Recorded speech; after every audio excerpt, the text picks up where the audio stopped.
अस्सलामुअलैकुम। फ़ातिमा काज़मी की तरफ से आपको बहुत बहुत सलाम हो। और आज CSSPMS के जो सोशियोलॉजी का लेक्चर नंबर 7 में देने जा रही हूँ, जिसमें बहुत ज़्यादा इम्पोर्टेंट है।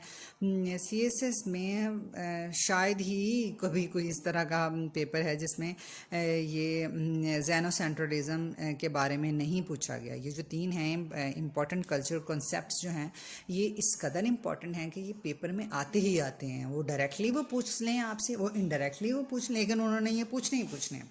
और ये ऐसे हैं कि वो मैच भी हो जाते हैं, मिक्स अप हो जाते हैं, इनके कॉन्सेप्ट भी क्लियर नहीं है। सबसे पहले तो यही नहीं समझ आती कि अच्छा ये हमने कहीं पढ़ा था, या ये तो सिलेबस में उन्होंने लिखा ही नहीं था, ये तो उन्होंने आउटलाइन में लिखा ही नहीं था, और ये कहाँ से आ गया हमको क्वेश्चन। तो इस तरह ही होता है। इसके कॉन्सेप्ट जो हैं पढ़ने बहुत ज़रूरी हैं। इसमें सबसे पहले आ जाता है जी सब कल्चर। जी 3 इम्पॉर्टेंट कॉन्सेप्ट्स हैं जो मैं आपको देने जा रही हूँ, ठीक है। इसमें सबसे पहले है सब कल्चर। सब कल्चर में मैकनीज़ ने भी इसकी डेफिनेशन दी है कि cultural pattern that sets apart some segment of societies population. एक कल्चर है हमारा, एक सोसाइटी है, सोसाइटी के अंदर एक ख़ास किस्म का कल्चर एक सोसाइटी के हिस्से ने बना लिया है, तो अब उसको हम सब कल्चर कहेंगे। अब इसमें मलंग्स जो हैं, फॉर एग्ज़ाम्पल हमारी सोसाइटी में देखें एक मलंग हैं, और वो मलंग जो हैं वो एक सब कल्चर के तौर पे अपनी ड्यूटी परफॉर्म करते हैं। और हमें पता है कि they have their own dressing, eating and living style, however they do not challenge the pattern of main stream society. ये इस तरह के लोग हैं, ये हमारी बेसिक जो सोसाइटी है उसको तो बिल्कुल उसको नहीं डिस्टर्ब करते, लेकिन उनका अपना कपड़ों का अंदाज़, खाने का अंदाज़ और रहने का अंदाज़ मुख्तलिफ है। ना तो वो हमें फ़ोर्स करते हैं, ना वो, और ना हम उनको फ़ोर्स करते हैं। और वो अलग से एक सब कल्चर है, कल्चर के अंदर एक कल्चर पाया जाता है, ठीक है।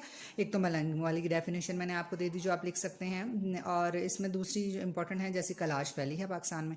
अब ये बहुत इंपॉर्टेंट एग्जाम्पल है सब कल्चर की। देखें वो जो है ना, उनका अपना एक रिलीजन है और लैंग्वेज है, कस्टम्स हैं, और जो है ये भी हमारी जो मेन स्ट्रीम वैल्यूज़ हैं सोसाइटी की उसको डिस्टर्ब नहीं करते, ठीक है। इसमें मैकेनिज़ ने इसकी भी डेफिनेशन दे दी है, जो culture pattern that strongly oppose those widely acceptable within the society.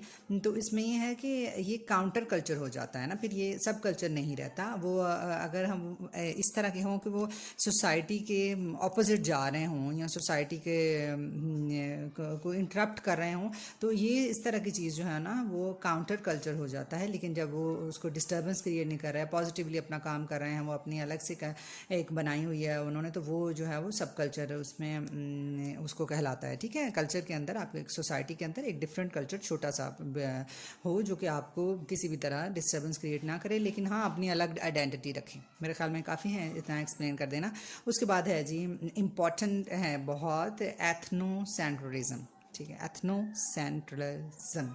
अब ये देखें, अब एथनो जो है इसमें ये था कि one's culture is superior as compared to other culture. एक बंदा जो है वो ये समझता है कि जो मेरा कल्चर है, मेरा कल्चर तो बहुत अच्छा है, मेरा कल्चर दूसरों के कल्चर से बहुत अच्छा है। तो जब अपने कल्चर को सुपीरियर, यहाँ पे एथनो में सुपीरियर की बात होगी, इसको याद रखें। सुपीरियर की बात अगर हम करते हैं, अपने कल्चर को सुपीरियर समझने की बात करते हैं, तो हम एथनोसेंट्रलिज्म की बात कर रहे होते हैं।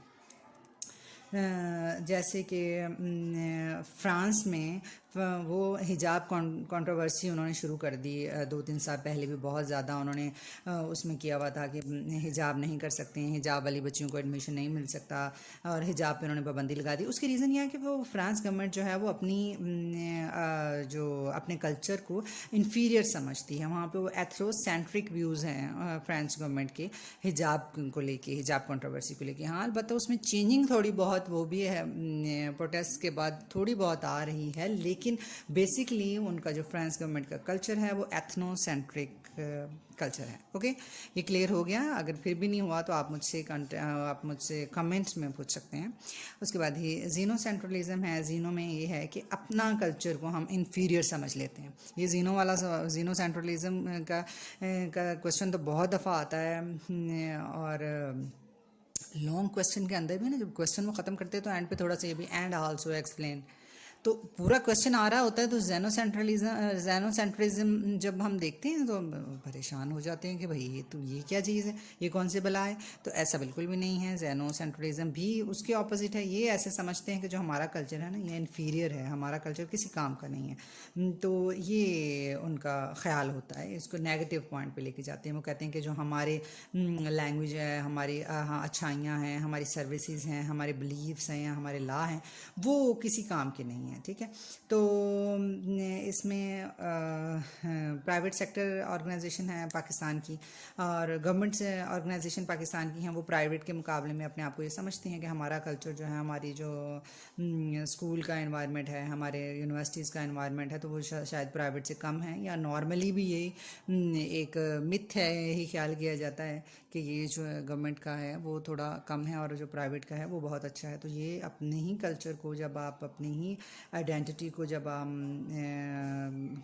समझते हैं कम है, तो वो हम उसको जेनोसेंट्रलिज्म के नाम से जानते हैं। तो ठीक है, ये मैंने आपको 3 इम्पॉर्टेंट पॉइंट्स जो मैंने आपसे डिस्कस करने थे। Thank you so much. अगले लेक्चर के साथ मिलेंगे। अल्लाह हाफ़िज़।